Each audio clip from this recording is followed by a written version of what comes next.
Assalamualaikum warahmatullahi wabarakatuh. Perkenalkan, nama saya Ahmad Januri dari Fakultas Tarbiyah Universitas Islam Fatmawati Soekarno Putri Bengkulu, Prodi Pendidikan Agama Islam. Baik, di sini akan menyampaikan sejarah pendidikan Islam dengan judul Perkembangan Pendidikan dalam Catatan Sejarah Islam. Pendidikan mendapatkan perhatian yang besar dalam Islam. Sejak awal Islam, pendidikan dititik beratkan dalam ajaran Islam. Kata pertama dari Al-Quran yang diturunkan kepada Nabi Muhammad SAW adalah Iqra, yang artinya bacalah. Nabi Muhammad SAW pernah menyatakan bahwa menuntut ilmu itu adalah wajib bagi setiap muslim laki-laki dan muslim perempuan, dengan perintah langsung untuk keluar dan mencari ilmu. Umat Islam telah menempatkan penekanan besar pada sistem pendidikan. Sepanjang sejarah Islam, pendidikan adalah suatu kebanggaan dan bidang yang selalu diunggulkan umat Islam. Muslim membangun perpustakaan besar dan pusat pembelajaran di tempat-tempat seperti Baghdad, Cordoba, dan Kairo. Mereka mendirikan sekolah dasar pertama untuk anak-anak dan universitas untuk melanjutkan pendidikan. Mereka memajukan ilmu pengetahuan dengan lompatan luar biasa melalui lembaga-lembaga semacam itu yang mengarah ke dunia modern saat ini. Sikap terhadap pendidikan. Saat ini pendidikan anak tidak terbatas pada informasi dan fakta yang mereka harapkan untuk dipelajari. Sebaliknya, pendidik memperhitungkan kesejahteraan emosional, sosial, dan fisik siswa di samping informasi yang harus mereka kuasai. Pendidikan Islam abad pertengahan tidak berbeda. Dr. Suriah abad ke-12 Al-Shahshari menulis secara ekstensif tentang perlakuan terhadap siswa. Dia mencatat bahwa mereka tidak boleh diperlakukan kasar atau dipaksa melakukan banyak pekerjaan yang tidak bermanfaat bagi mereka. Cendekiawan Islam besar Al-Ghazali juga mencatat bahwa pencegahan anak dari bermain dan desakan terus-menerus untuk belajar dapat mematikan hatinya, menimbulkan ketajaman kecerdasannya, dan membebani hidupnya. Karena itu dia mencari tipu muslihat untuk melarikan diri dari belajar. Sebaliknya, ia percaya bahwa mendidik siswa harus dicampur dengan kegiatan yang menyenangkan, seperti teater boneka, olahraga, dan bermain dengan binatang mainan. Sekolah pertama Ibnu Khaldun menyatakan dalam mukadimahnya, perlu diketahui bahwa mengajarkan Al-Quran kepada anak-anak adalah simbol Islam. Muslim memiliki dan mempraktekkan instruksi seperti itu di semua kota mereka. Karena itu mengilhami hati dengan keyakinan yang kuat dalam Islam dan pasal-pasal imannya yang berasal dari ayat-ayat Al-Quran dan hadis Nabi tertentu. Lembaga pendidikan pertama di dunia Islam cukup informal. Masjid digunakan sebagai tempat pertemuan di mana orang dapat berkumpul di sekitar seorang ulama, menghadiri ceramahnya, membaca buku bersamanya, dan menimba ilmu. Beberapa ulama terbesar Islam belajar dengan cara seperti itu dan mengajar murid-murid mereka dengan cara ini juga. Keempat, pendiri mazhab Muslim Imam Abu Hanifah, Imam Maliki, Imam Syafi'i, dan Imam Ahmad bin Hambal memperoleh pengetahuan mereka yang luas dengan duduk dalam pertemuan dengan ulama lain, biasanya di masjid, untuk membahas dan mempelajari hukum Islam. Beberapa sekolah di seluruh dunia Muslim melanjutkan tradisi pendidikan informal ini di 3 tempat paling suci Islam: Haram di Mekah, Masjid An-Nabawi di Madinah, dan Masjid Al-Aqsa di Yerusalem. Para ulama secara teratur duduk dan memberikan ceramah di masjid yang terbuka bagi siapa saja yang ingin bergabung dan mendapatkan manfaat darinya. pengetahuan mereka. Namun seiring berjalannya waktu, umat Islam mulai membangun lembaga formal yang disediakan untuk pendidikan. Saudara-saudara sekalian yang saya hormati, dari pendidikan dasar hingga perguruan tinggi, sejak tahun 900-an para siswa muda dididik di sekolah dasar yang disebut dengan maktab. Umumnya maktab dilekatkan pada sebuah masjid di mana para ulama dan imam akan mengadakan kelas untuk anak-anak. Kelas-kelas ini akan mencakup topik-topik seperti membaca dan menulis, bahasa Arab, dasar, aritmatika, dan hukum Islam. Sebagian besar penduduk setempat dididik oleh sekolah dasar seperti itu selama kanak-kanak mereka. Setelah menyelesaikan kurikulum maktab, siswa dapat melanjutkan kehidupan dewasa mereka dan mencari pekerjaan atau melanjutkan pendidikan tinggi di madrasah dunia Arab untuk sekolah. Madrasah biasanya menyatu dengan masjid besar, contohnya termasuk Universitas Al-Azhar di Kairo, Mesir, didirikan pada tahun 970, dan Al-Qarain di Fes, Maroko, didirikan pada tahun 859.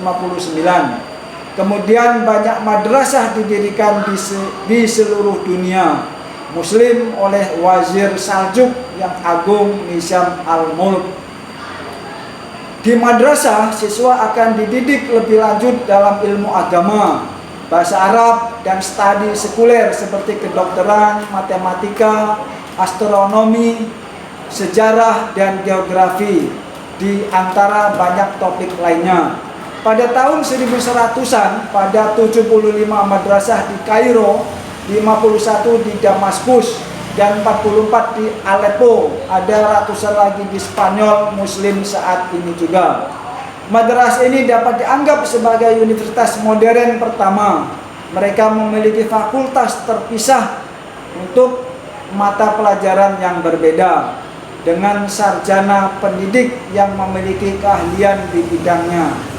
Siswa akan memilih konsentrasi studi dan menghabiskan beberapa tahun belajar di bawah banyak profesor. Ibnu Khaldun mencatat bahwa di Maroko pada masanya, madrasah memiliki kurikulum yang berlangsung selama 16 tahun. Dia berpendapat bahwa ini adalah waktu terpendek di mana seorang siswa dapat memperoleh kebiasaan ilmiah yang dia inginkan, atau dapat menyadari bahwa dia tidak akan pernah bisa mendapatkannya. Saudara sekalian yang saya hormati, selanjutnya pendidikan dan wanita.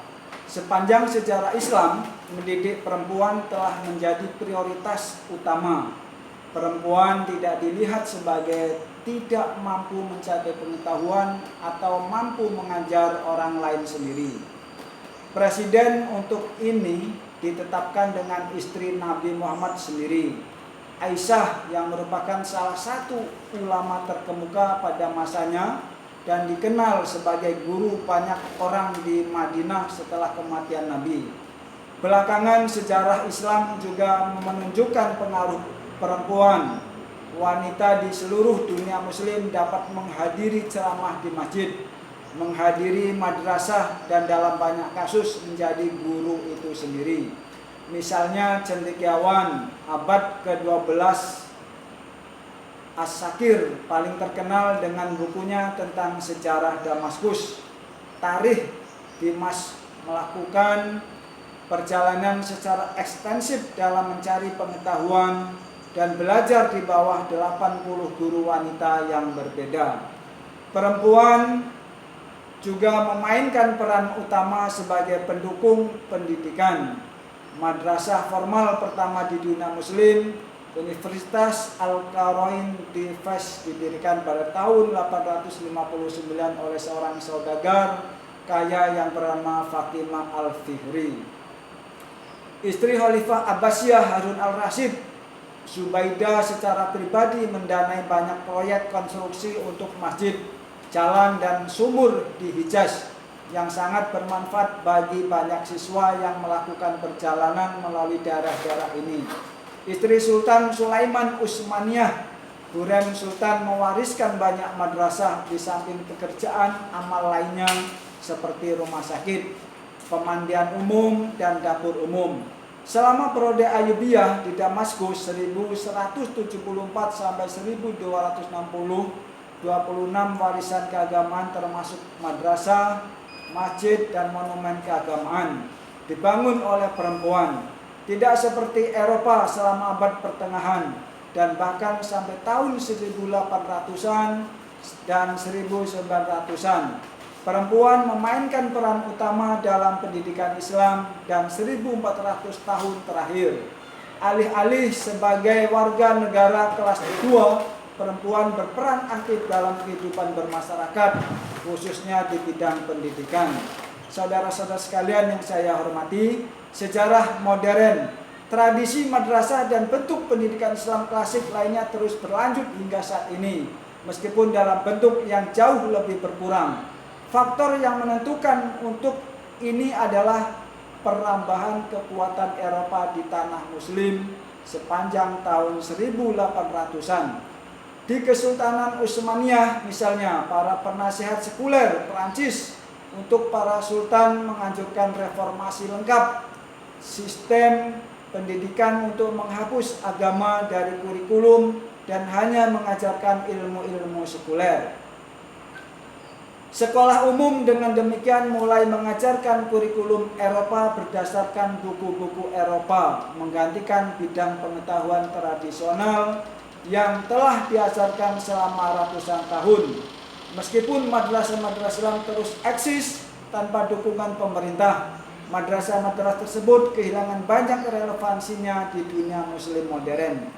Saat ini sebagian besar bekas kekaisaran otonom Ottoman masih menjalankan pendidikan di sepanjang jalur Eropa. Misalnya apa